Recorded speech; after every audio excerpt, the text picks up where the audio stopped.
नमस्कार विद्यार्थी मित्रांनो, मी विनोद नाईक.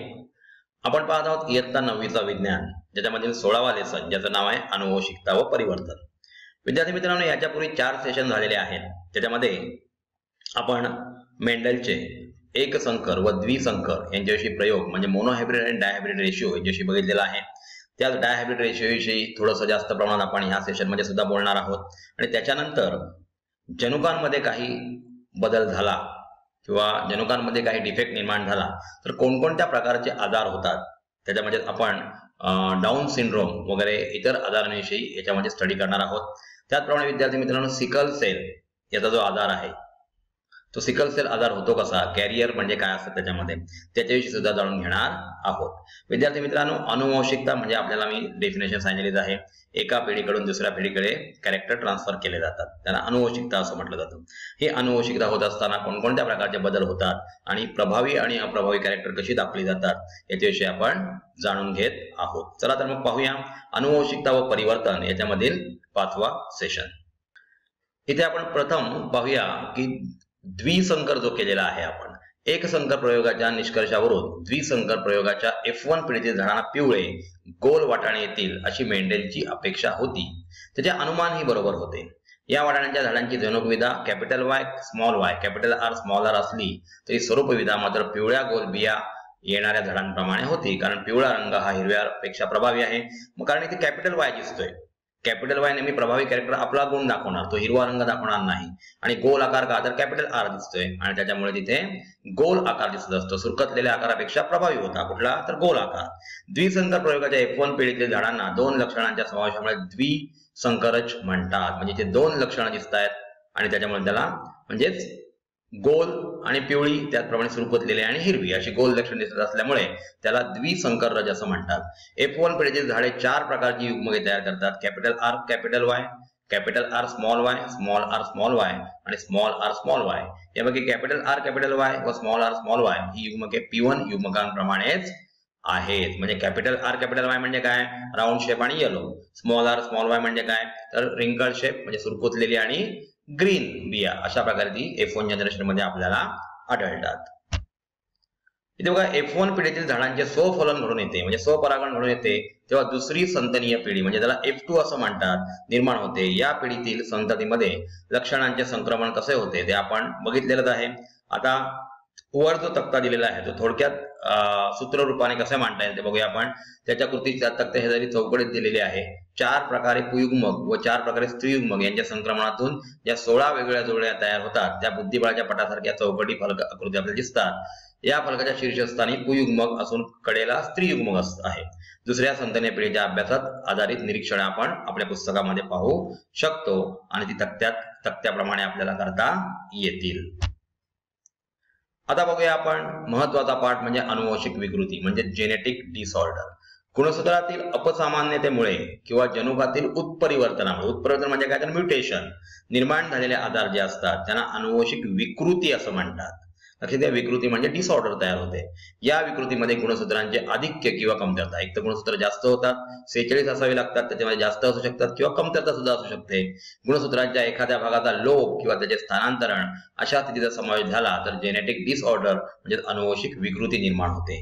याच्यामध्ये दुभंगलेले ओठ आहेत, वर्णकहीनता आहे म्हणजे एकदम व्हाईटिश कलरची स्किन तयार होते, यांसारखी शारीरिक व्यंगे आणि सिकल सेल ॲनिमिया हा एक गंभीर आजार, हिमोफिलिया यांसारखे शरीर क्रियांतील दोष ही अनुवंशिक विकृतींची काही उदाहरणे आहेत.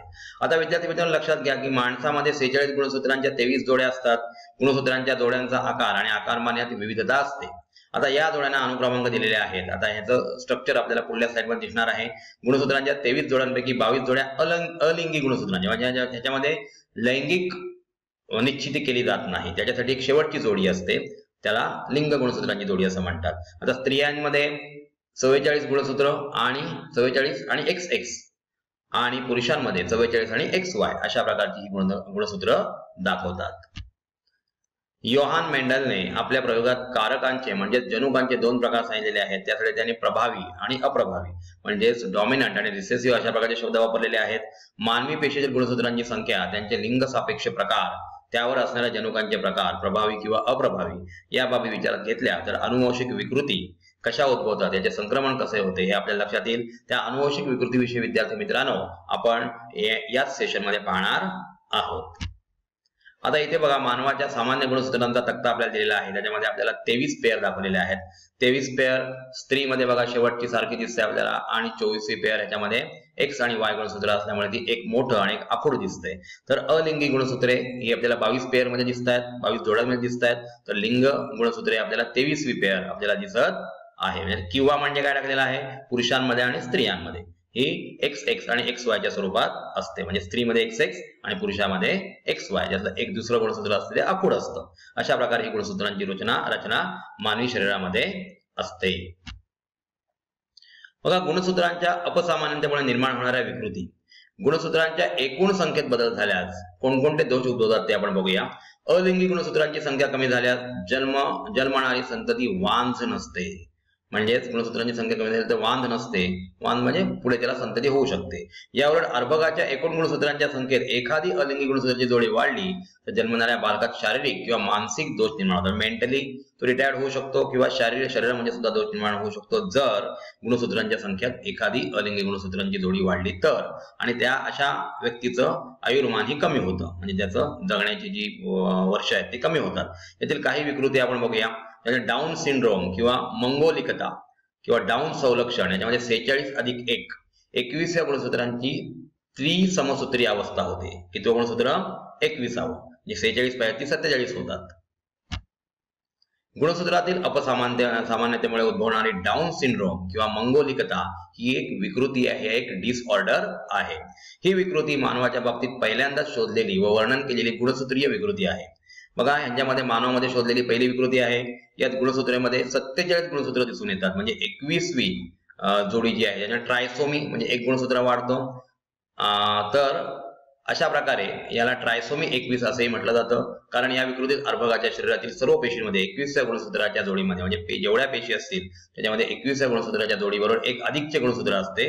त्यामुळे अशा अर्भकात 46 ऐवजी 47 गुणसूत्रे दिसतात. अशी बालके शक्यतो मतिमंद अल्पायुषी असतात. म्हणजे त्यांचं आयुर्मान कमी असतं आणि ती मतिमंद असतात. मानसिक वाढ त्यांची खुंटलेली असते आणि हीच त्याची सर्वात जास्त ठळक वैशिष्ट्ये आहेत. इतर वैशिष्ट्यांमध्ये अजून दुसरी वैशिष्ट्य म्हणजे कमी उंची, त्यांचं पसरट मान असते किंवा चपटे नाक. आपल्याला डाऊन सिंड्रोम झालेले एक बाळ इथे दाखवलं गेलेलं आहे, मूल दाखवलं गेलेलं आहे. आखूड बोटं असतात, आडवी एकच हस्तरेषा. जसे आपल्या हातावर बऱ्याचशा हस्तरेषा दिसतात परंतु यांच्या हातावर एकच हस्तरेषा दिसते. डोक्यावर विरळ केस आहेत इत्यादींसोबतच यांचे अपेक्षित आयुर्मान फक्त 16 ते 20 वर्षापर्यंत असते आणि यांच्या चेहऱ्याची ठेवण मंगोलियन व्यक्तीसारखी दिसते आणि म्हणून या आजाराला मंगोलिकता असे म्हणतात. म्हणजेच हा डाऊन सिंड्रोम आहे. आता दुसरा बघूया आपण टर्नर सिंड्रोम, टर्नर संलक्षण. अलिंगी गुणसूत्रामध्ये लिंग गुणसूत्रातील अपसामान्यतेमुळे सामान्य नसतात ते काही विकार उद्भवतात. टर्नर सिंड्रोम किंवा 44+X या विकारात एका X गुणसूत्रातील लैंगिकतेशी संबंधित भाग निकामी झालेला असल्याने एकच X गुणसूत्र कार्यरत असते किंवा जनकांकडून एकच X गुणसूत्र संक्रमित होते. म्हणजे ऍक्च्युअली जोडी पाहिजे XX किंवा XY, ते Xच राहिलेला आहे.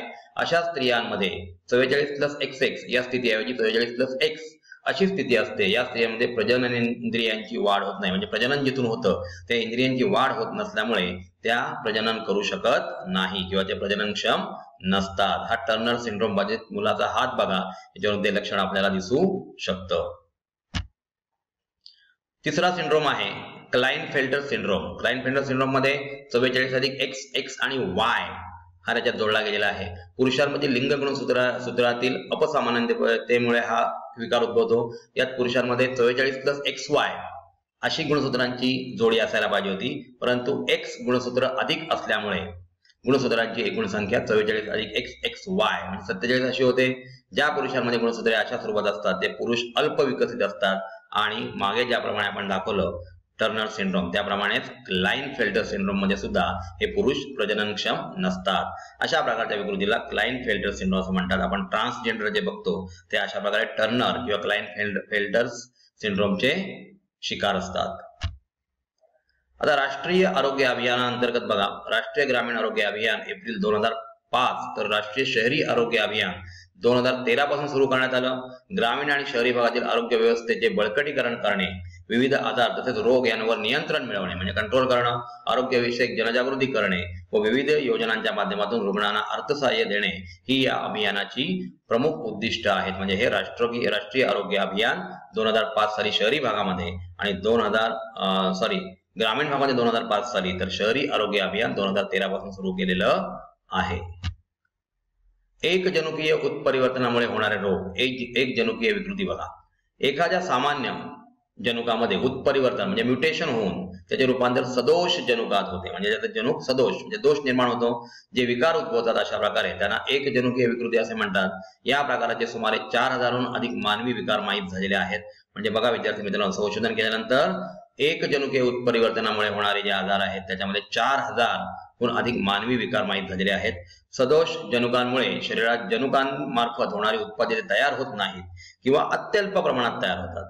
या प्रकारचे चयापचयाचे जन्मजात विकार कोवळ्या वयात जीवघेणे ठरू शकतात. म्हणजे लहान वयामध्ये हे खूप जीवघेणे ठरू शकतात. अशा प्रकारच्या रोगांची उदाहरणे हचिन्सन्स रोग, याच्याविषयी माहिती आपण कशामध्ये मिळू शकतो तर इंटरनेटच्या सहाय्याने. अशा प्रकारच्या इमेजेस सुद्धा बघू शकतो.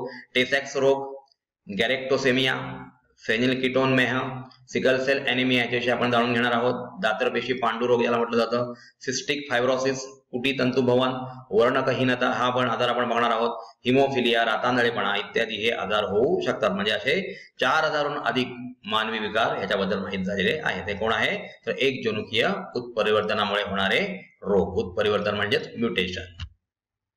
वर्णकहीनता बघा, अल्बिनिझम याला म्हटलं जातं. वर्णकहीनता हा एक जनुकीय विकार आहे. या विकारामध्ये शरीर मेलॅनिन हे वर्णक रंगद्रव्य तयार करू शकत नाही. आपली स्किन अशी काळसर किंवा जिथे इक्वेटर किंवा सूर्यप्रकाश जास्त प्रमाणात येतो तिथे स्किन जास्त प्रमाणात मेलॅनिन बाहेर काढतं. आता वर्णकहीनता असलेल्या म्हणजे अल्बिनिझम असलेल्या व्यक्तीला अशा प्रकारचं मेलॅनिन बाहेर येत नाही. त्यामुळे डोळे, त्वचा आणि केस यांना मेलॅनिन या तपकिरी रंगाच्या वर्णकामुळे रंग येत असतो.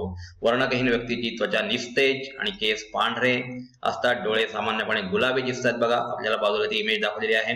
कारण परितारिका आणि दृष्टीपटल यामध्ये वर्णक नसते, कारण यांच्यामध्ये वर्णकहीनता आहे. म्हणजे अल्बिनिझम या आजाराची लक्षणं आपल्याला इथे इमेज मध्ये दाखवली त्याप्रमाणे असू शकतात. दातरपेशी पांडुरोग म्हणजे सिकल सेल एनिमिया विषयी जाणून घेऊया. याच्याविषयी डिटेल माहिती आपण शेवटच्या सेशन मध्ये पाहणार आहोत. प्रथिने, डीएनए इत्यादींपासून रेणूच्या रचनेतील कोणत्याही अगदी थोड्या बदलांचा परिणाम रोग किंवा विकार होण्यामध्ये होतो. आता बघा, प्रथिनं किंवा डीएनए, डिऑक्सिरायबोन्युक्लिक ऍसिड यांच्या रचनेत काही बदल झाले तर त्याच्या थोड्याशा सुद्धा बदलाचा परिणाम रोग किंवा विकार होण्यामध्ये होतो. हिमोग्लोबिन रेणूच्या रचनेतील 6वे अमिनो आम्ल म्हणजेच ग्लुटामिक आम्ल. आता हिमोग्लोबिन म्हणजे आपल्याला माहिती ऑक्सिजन कॅरियर आहे. याच्यामधलं 6वं जे अमिनो आम्ल आहे ते ग्लुटामिक आम्ल. याची जागा व्हॅलिन या आम्लाने घेतली. विद्यार्थी मित्रांनो लक्षात घ्या, हा एमसीक्यू आपल्याला येऊ शकतो की 6वं ग्लुटामिक आम्लाचं नाव काय आहे, अमिनो आम्लाचं नाव आहे ते ग्लुटामिक आम्ल. त्याची जागा कोण घेतं तर व्हॅलिन या आम्लाने घेतली तर हिमोग्लोबिनच्या रेणूंची रचना किंवा आकार बदलतो आणि त्यामुळे लोहित रक्तकणिका ज्या असतात म्हणजे रेड ब्लड सेल्स विवृत्ताकृती असलेला सामान्य आकार विळ्याच्या आकाराचा बनतो. म्हणजे तो गोलाकार आकार असतो तो विळ्याच्या आकाराचा बनतो. या स्थितीला दात्रपेशी पांडुरोग असं म्हटलं जातं. म्हणजे सिकल सेल एनिमिया असं म्हटलं जातं. या विकाराने बाधित व्यक्तीमध्ये हिमोग्लोबिनची ऑक्सिजन वाहून नेण्याची कार्यक्षमता कमी होते. आपल्याला माहिती आहे हिमोग्लोबिन हा ऑक्सिजन कॅरियर आहे. तर हिमोग्लोबिन आपल्या रक्तामध्ये नसता तर ऑक्सिजन आपल्या पायाच्या पेशींपर्यंत जायला 3 वर्षे लागली असती आणि त्याच्यात आपला मृत्यू झाला असता. म्हणजे इथे अशा प्रकारे ज्याला सिकल सेल एनिमिया झालेला आहे त्यांच्यामध्ये ऑक्सिजन वाहून नेण्याची हिमोग्लोबिनची कार्यक्षमता जी असते ती कमी असते.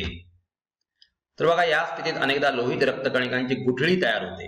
आता हिमोग्लोबिनचं अस्तित्व म्हणजे त्याचं 6वं जे अमिनो आम्ल आहे त्याची जागा व्हॅलिनने घेतल्यामुळे याची गुठळी तयार होते आणि त्या नाश पावतात. परिणामी रक्तवाहिन्यांमध्ये अडथळा निर्माण होतो आणि अभिसरण संस्था म्हणजे ब्लड सर्क्युलेशन संस्था जी आहे, मेंदू, फुफ्फुसे, वृक्क इत्यादींना हानी पोहोचते. सिकल सेल आजार अनुवंशिक आहे. विद्यार्थी मित्रांनो, हा हेरिडिटरी आजार आहे. गर्भधारणेच्या वेळी जनुकीय बदलांमुळे हा आजार होऊ शकतो. आई आणि वडील दोघेही सिकल सेल ग्रस्त किंवा वाहक असल्यास त्यांच्या अपत्याने हा आजार होऊ शकतो. त्यामुळे समाजातील सिकल सेल वाहक किंवा सिकल सेल ग्रस्त व्यक्तींना आपापसात विवाह टाळावा. आपण ज्या पत्रिका बघतो त्याच्याऐवजी जर अशा प्रकारचे आजार कोणते असतील जर बघितले तर त्याच्यानुसार चांगल्या प्रकारचं वैवाहिक जीवन आपलं होऊ शकतं आणि त्याच्यामुळे अशा प्रकारचे आजार असलेल्या व्यक्तींबरोबर विवाह करणं टाळलं गेलं पाहिजे. यांच्याविषयी चार्ट आपण पुढील सेशन मध्ये पाहणार आहोत. सिकल सेल आजाराने व्याधित व्यक्तीचे प्रकार बघा. सिकल सेल वाहक व्यक्ती त्याला एएस कॅरियर असं म्हणतात. सिकल सेल ग्रस्त पीडित व्यक्ती एसएस सफरर असं म्हटलं जातं. आता सिकल सेल रोगाची ओळख व लक्षणं कशी असतात तर हातापायावर सूज येते, सांधे दुखतात, असह्य वेदना होतात, सर्दी व खोकला सतत होतो, अंगात बारीक ताप राहतो, लवकर थकवा येतो, चेहरा निस्तेज दिसणे किंवा हिमोग्लोबिनचे प्रमाण कमी होणे हे सिकल सेल असण्याची लक्षणं आहेत. महाराष्ट्रात बघा विद्यार्थी मित्रांनो, सिकल सेल अॅनिमियामुळे सुमारे 2.5 लाखापेक्षा म्हणजे 2.5 लाखापेक्षा जास्त रुग्ण असून महाराष्ट्रामध्ये सुमारे 21 जिल्हे सिकल सेल आजाराने जास्त प्रभावित आहेत. यात विदर्भातील 11 जिल्ह्यांचा समावेश होतो. तर विद्यार्थी मित्रांनो, अशा प्रकारे आपण या सेशन मध्ये द्विसंकर म्हणजे काय, त्याची स्वरूपविधा आणि जनुकविधा यांच्याविषयी जाणून घेतलं. त्याचप्रमाणे काही अनुवंशिक आजारांविषयी म्हणजे जेनेटिक डिसऑर्डर विषयी जाणून घेतलं, जसं की टर्नर सिंड्रोम आहे, डाऊन सिंड्रोम आणि इतर जे आजार आहेत किंवा सिकल सेल अॅनिमिया यांच्याविषयी सुद्धा माहिती घेतली. पुढील आणि शेवटच्या सेशन मध्ये विद्यार्थी मित्रांनो आपण सिकल सेल अॅनिमिया बद्दल अजून माहिती घेणार आहोत. धन्यवाद.